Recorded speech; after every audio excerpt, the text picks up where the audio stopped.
Oh, what a coincidence. All right, and then MJ, Mary Jane.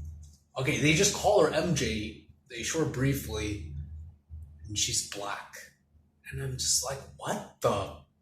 Okay, it's such an iconic character known for being a redhead, very pale redhead. What is it with Disney and redheads? What do they have against redheads? Why do they keep change race bending red hair white girl characters black?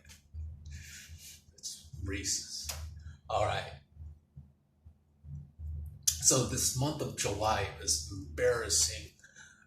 Then they announced, okay, I think this was definitely intentionally, deliberately a troll job, because I looked deeper into it and it sounds like the new 007 is not going to remain 007 for the entirety of the movie. More, 007 is retired. James is in Jamaica retired. And so she gets the title 007. I don't know why. They don't just call her 008. But okay, so she goes to track him down and convince him to come out of retirement. And so he does that and he gets the mantle 007 back, and then he's the main character again. If that happens, then okay, cool. That sounds good. I don't have much faith in this anyway, because these 007 movies have been pretty awful. All right. What else? Thor! They announced Thor, Love and Thunder. Natalie Portman is coming back after she was unceremoniously taken out of the MCU with a throwaway line of, "Oh, I broke up with her." Now they're bringing her back so she can become the new Thor. What the? This is so stupid. So she's gonna wield Mjolnir or Stormbreaker, the hammer or the axe, and that takes away again from Captain America. It's supposed to be special how he's able to wield the hammer, only he's worthy of it.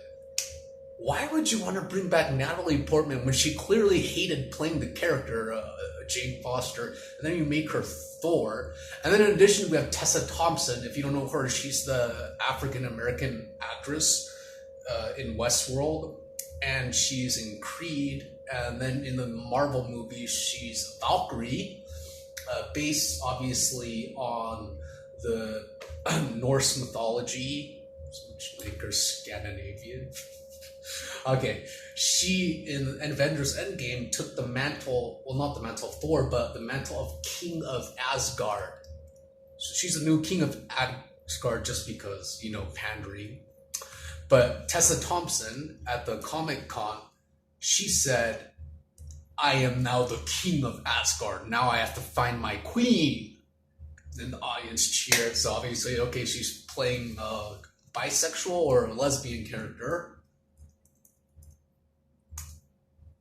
I don't know how this is going to go over well in Russia and China. I mean, China is a very important market. I don't know if they're going to take too kindly to this. It's like some countries might outright ban it. They've got to be careful how they approach this. Yeah, there's Tessa Thompson. Here's Tessa Thompson. Tessa Thompson is a staunch SJW. Okay? I think in real life she's bisexual or lesbian. And she keeps campaigning for an all-female superhero Avengers movie. And she keeps campaigning to have her character be with another, her and Captain Marvel be together as a lesbian couple. I'm so grateful that the Avengers franchise made it 11 years and ended on a high note, because now I'm over it. It's a good time to bow out of this franchise because they're going full on pandering to the SJW crowd. What's other movies that were announced? Oh, The Eternals is another new Marvel movie with Angelina Jolie, and then the cast looks so silly. They're all kind of fat people of different ethnic groups, and it looks like the cast of some weird, funny comedic sitcom. Yeah. And then Shin Chi or something and the Ten Rings. That's based on the Mandarin, the Chinese villain of the Iron Man comics. This one actually looks pretty decent. At first, I was shaking my head, oh my god, this is cheesy. They have a Asian guy playing a martial kung fu guy. I was like, ah, no. But then they actually brought out the actor. He's Canadian Chinese, born in China when moved here as a little kid, and he's very charismatic. He was actually really cool. So I was like, okay, great. They didn't get some loser geek type guy to represent Asian. But still, he's again a kung fu guy. I don't know how I feel about it.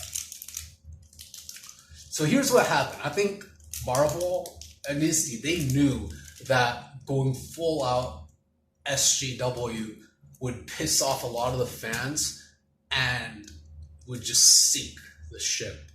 So they crept it in very gradually. Meanwhile, with Star Wars, they just went all in. And then so they watched one of them tank while the other one rise. And I think here's another thing. They're losing Robert Downey Jr. and Chris Evans. And those were the pillar of this franchise. With them gone, I think they kind of just said, oh, fuck it. Let's just go full on SJW and see if it works. And if it doesn't, oh well, like we knew we were going to lose a little revenue with the loss of our two biggest stars. All right, this has me worried about X-Men, the X-Men reboot. I was interested, intrigued, but now in light of all this news, I worry like they're gonna race bend every X-Men character. They're gonna make Iceman gay again. Yeah, like where does it stop? And I was just so sick of these tired journalists. Like this is all like the mainstream media is dying and they're desperate. So they want this controversy going on. So all this SJW pandering is encouraged and championed by the mainstream media so they can write about it and champion it and pat themselves on the back and ask the actors stupid questions like, what does it mean to you to play such a strong female character of color? What does it mean to you to be the first hero with a disability or to play the first deaf hero? Hey, that's not true.